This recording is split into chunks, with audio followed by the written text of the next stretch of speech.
خاتم النبیین حضرت محمد صلی اللہ علیہ وسلم نے فرمایا کہ جسم کے اندر ایک گوشت کا لوتھڑا ہے، جسم کے اندر ایک گوشت کا ٹکڑا ہے، اگر وہ صحیح ہو تو سارا جسم صحیح ہوتا ہے، صحت مند ہوتا ہے، اگر وہ صحیح نہ ہو، خراب ہو جائے، بیمار ہو جائے تو سارا جسم بے سکون ہو جاتا ہے، سارے جسم کا چین چلا جاتا ہے، سارا جسم بے سکونی محسوس کرتا ہے۔ میرا دوستو، قلب کا ایک خاص مزاج ہوتا ہے، تو میں عرض کرتا ہوں کہ جس طرح اللہ کی یاد سے چین ملتا ہے، ایسے ہی ان کی یاد کے خلاف کرنے سے دل بے چین ہو جاتا ہے۔ اور خلاف ذکر دو چیزیں ہیں، مثبت منفی، دونوں قسم کی نافرمانیاں اللہ کے غضب اور ناراضگی کا سبب ہے۔ مثبت نافرمانی یہ کہ کرنے کا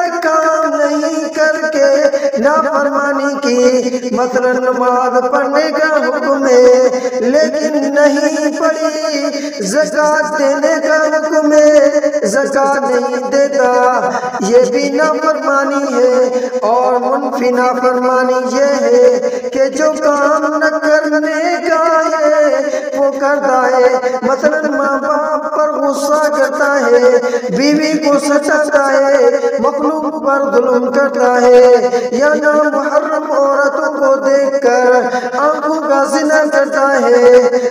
اللہ جتنا نماز نہ پڑھنے سے ناراض ہوتے ہیں، اس سے زیادہ کسی کی ماں بہن بیٹی پر نظر ڈالنے سے ناراض ہوتے ہیں۔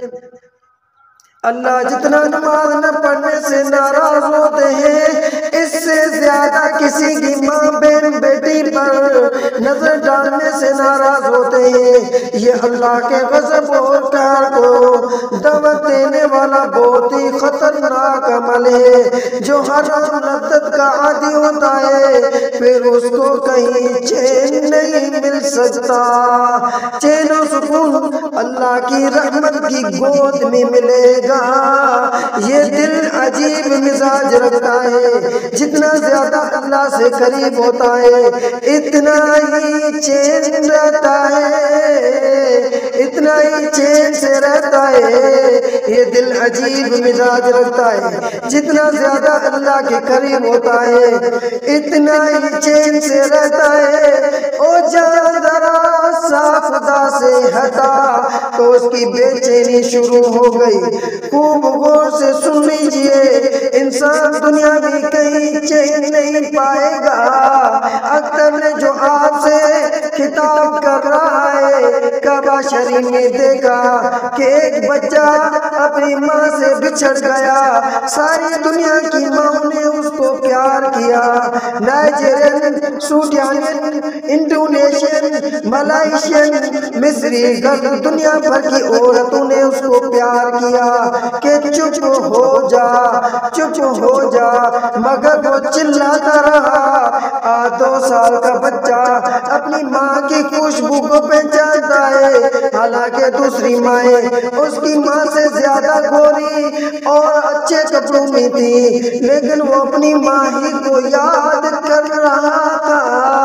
جب شرطا نے بچوں کو اوپر ہاتھ میں اٹھا کر زور سے اعلان کیا تو اس کی اصلی ماں دوڑی ہوئی آئی، کیونکہ وہ بھی تو تڑپ رہی تھی۔ میری غم گشتگی پر خود میری منزل پریشان ہے، میری غم گشتگی پر خود میری منزل پریشان ہے۔ اس نے بچے کو جیسے ہی گلے لگایا تو اختر نے آج اپنی آنکھوں سے منظر دیکھ کر آپ کو پیش کر رہا ہے کہ جیسے ہی اسے اپنی اصلی ماں ملی تو فوراً لپٹ گیا اور سو گیا۔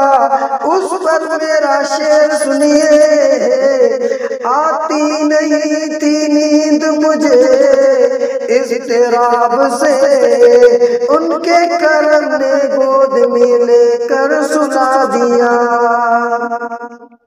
جن کو ولیم 5 اور ولیم ٹرین سے بھی نیند نہیں آتی۔ ارے آؤ خانقاہوں میں اللہ والوں کے پاس اور ان کے غلاموں کے پاس آ کر اللہ کا نام لے کر دیکھو کیسی اچھی نیند آتی ہے۔ لوگ کہتے ہیں جب ذکر کرتے ہیں تو نیند آ جاتی ہے۔ ارے میاں ذکر میں نیند نہیں آئے گی، اللہ تعالیٰ کی رحمت کی گود مل جائے اور نیند نہ آئے، لہذا نیند آئے تو پریشان نہ ہو۔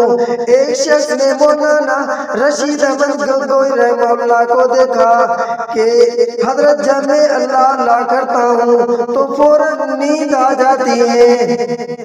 ایک شخص نے مولانا رشید احمد گنگوئی رحمہ اللہ کو لکھا کہ حضرت جب میں اللہ اللہ کرتا ہوں کہ حضرت میں جب اللہ اللہ کرتا ہوں فوراً نیند آ جاتی ہے۔ فرمایا کہ جب نیند آیا کرے تو تکیہ سر کے نیچے رکھ کر سو جایا کرو، اور پھر حدیث نقل کی لا تفریط فی النوم، یعنی نیند کی وجہ سے اگر دل لگ ذکر تلاوت معمولات وغیرہ رہ جائے تو کوئی فکر کی بات نہیں، کیونکہ اللہ تعالیٰ فرماتے ہیں اعوذ باللہ من الشیطان الرجیم بسم اللہ الرحمن الرحیم وجعلنا نومکم سباتا، ہم نے نیند کو سبب آرام بنایا ہے تو جب نیند آئے سو جایا کرو، جب نیند سے سکون ہو جائے تو پھر ذکر کیا کرو۔